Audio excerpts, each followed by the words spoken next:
Welcome to Seen and Heard, a new series from the Autism Dad podcast. I'm Rob Gorski, and here we talk about the real lives of parents raising kids with autism. There's no filters or scripts or anything like that. It's just their truth, their voice, and in their own words. Today, my guest is Mariam Shapera. She is not only a physician, but also an autism mom, and she's here to talk about her journey. We only got about 15 minutes for each episode, so we're going to go ahead and jump in. Thank you for taking the time to be here. I really, really appreciate it. Could you take a moment and just introduce yourself? Tell us a little bit about you and your family, and then we're going to spend about 15 minutes just learning about autism and your unique family and get to know you a little bit. Yes. Hi, Rob. Thank you for having me here. My name is Mariam, and I am a wife and mom to three children. My oldest is 11, she's neurotypical, and my youngest is 7, and he's neurotypical too. And my middle child is autistic. His name is Joe. He's 9 years old. My background is I'm a family doctor. And of course, when you're in medical school, you learn about autism, not much. I think we had like one lecture, very kind of looking back now, very medical kind of approach to autism. He's 9 years old, and basically normal pregnancy, delivery with him up until the age of 1. We noticed he was a little bit quieter when comparing him to my older child, which we shouldn't compare, but we do. And so he was just saying a few words, paying a lot of attention to lights, and doing kind of some repetitive movements with his eyes. And then as he got older, approaching 2, he preferred playing by himself, like sitting in the corner versus playing with his sister. And that's when we suspected, me and his dad, my husband's also a medical doctor, we suspected maybe he's autistic. And then we had the well child exam at 2 years old, and she wanted to do a developmental assessment for him and all that, to kind of do those, and then we get the official diagnosis at the age of 3. We didn't have the best experience with the developmental assessments. Those 2 stranger ladies came to our home, spent 3 hours and did the whole assessment with my son. And it was all very kind of negative. He can't do this, and this, rather than highlighting his strengths.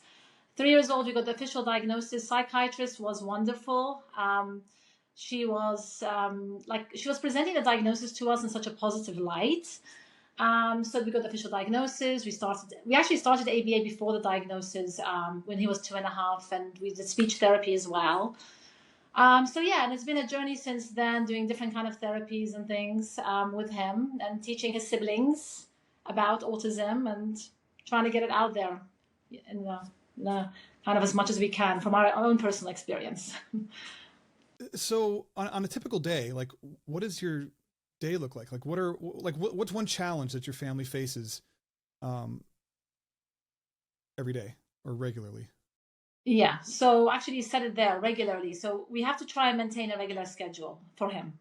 He is very into his routines. He's minimally speaking, and he loves us to tell him what's happening the next day, what's happening this, then that. The main challenge would be if we had a change in routine. Now, we have been on vacations, we've been on airplanes, we've been on this, on that, but I really have to prepare him ahead of time for those kind of things. So that would be the main challenge, is kind of if there's any change in routine. So spring breaks, summer breaks, Christmas period, things like that. It's so challenging. Weekends can be a challenge too, but he's kind of now starting to learn. Saturdays, Sundays, no school. But the predictability and the routine, the schedule, he is really into that. And every day, like, are we doing this now? Yes, we're doing this. Making sure, and I have to acknowledge, yes, we're going to go and pick up your siblings from school now. Then we're going to do this. Then it'll be time for dinner. Then this. So this is our typical day, is just very the same, like the same routine.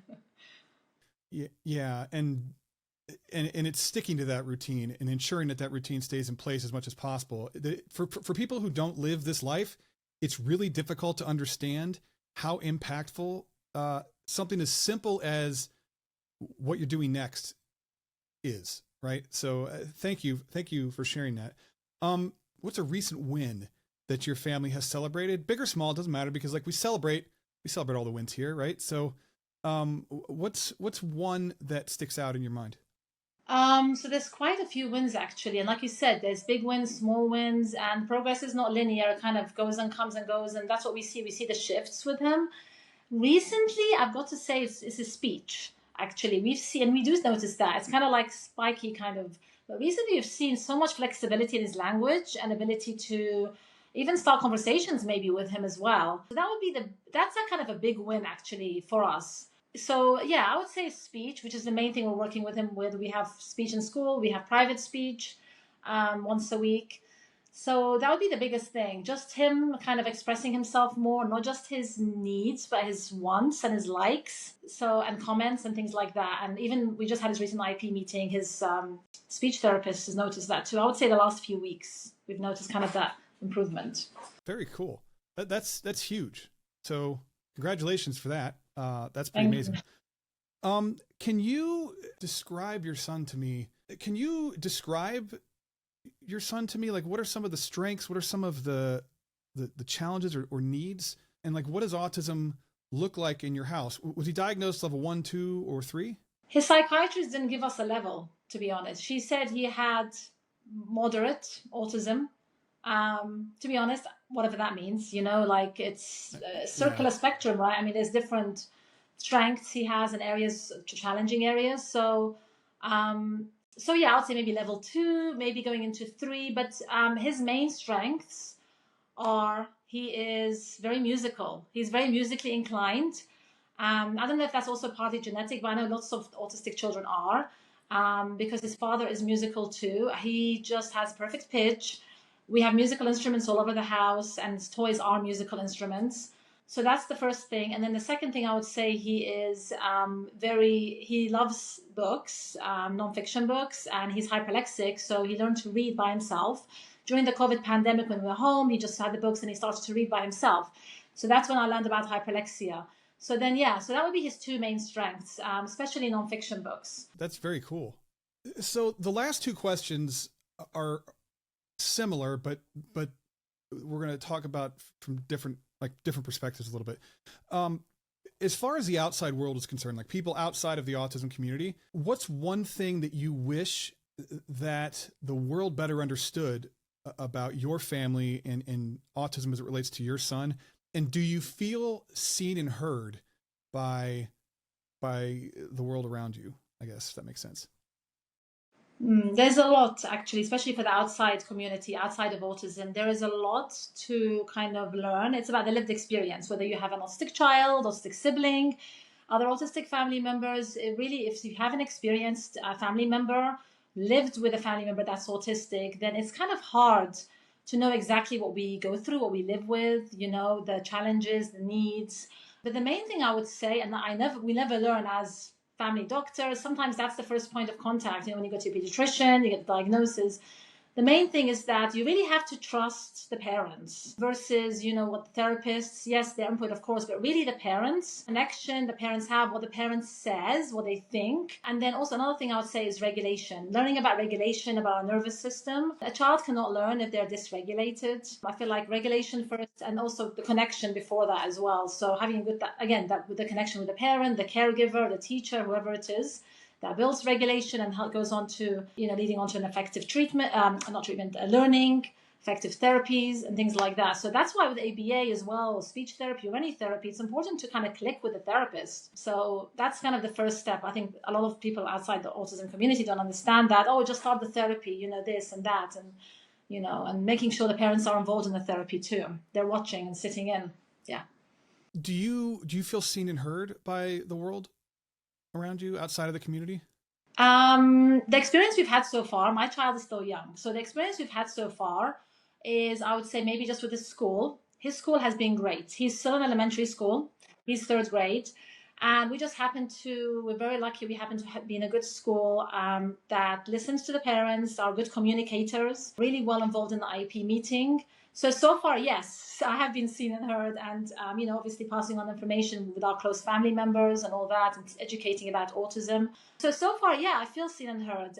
But I mean, we just have to kind of live each day as it comes and kind of carry that forward to others. And yeah.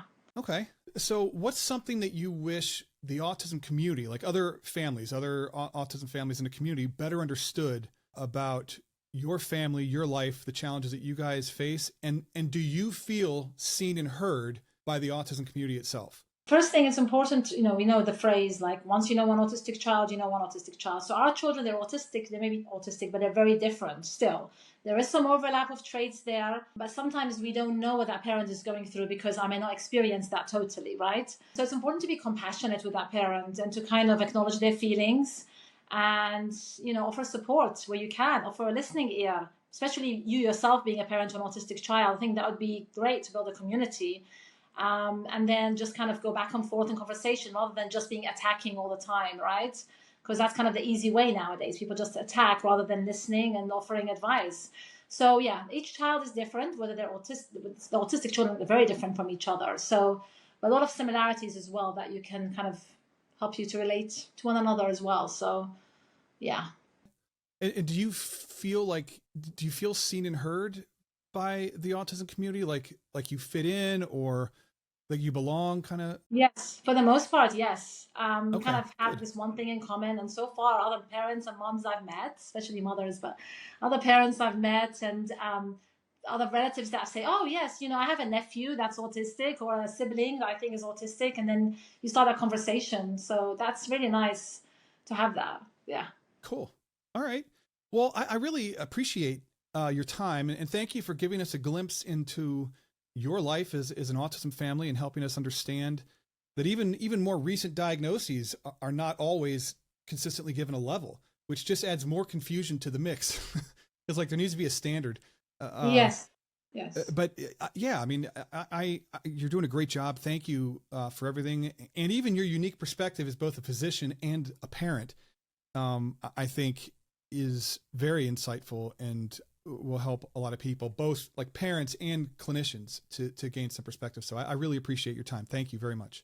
Thank you, Rob. Thank you for having me here. And what you're doing with this podcast is amazing. Getting everyone together and sharing all that information and getting it out there.